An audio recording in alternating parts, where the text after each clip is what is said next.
I wonder this morning, have you ever looked up into the sky at night and just kind of thought to yourself, how beautiful, how incredible? Have you ever just sort of marveled at the vastness of space? Have you ever contemplated what planets are in the sky and how big they are and how far away they are and how just spectacular God's creation is? And God created them all. What an incredibly powerful, omnipotent God.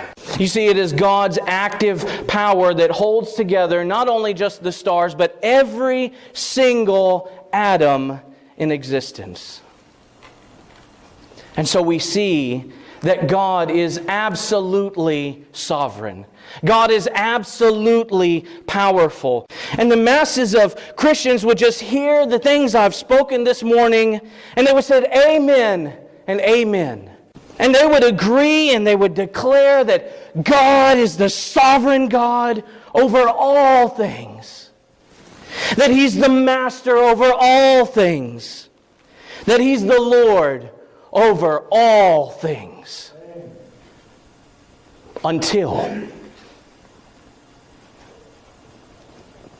you begin speaking about salvation.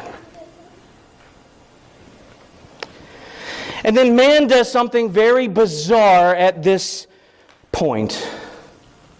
You see, one moment they're agreeing with the truth that God is absolutely sovereign over all, that He reigns over all.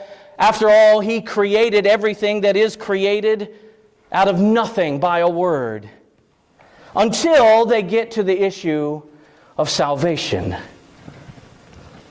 And then they turn 180 degrees. And though they never say these words exactly, they say God is indeed sovereign except when it comes to salvation. God isn't sovereign over who gets saved and who doesn't. God no longer has power here. God's no longer absolutely sovereign here.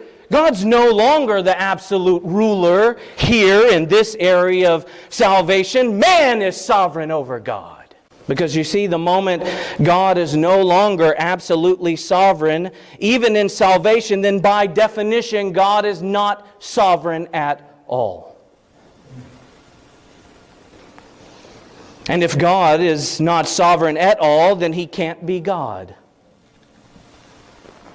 And if man is sovereign over God in any area, then it is man who is God.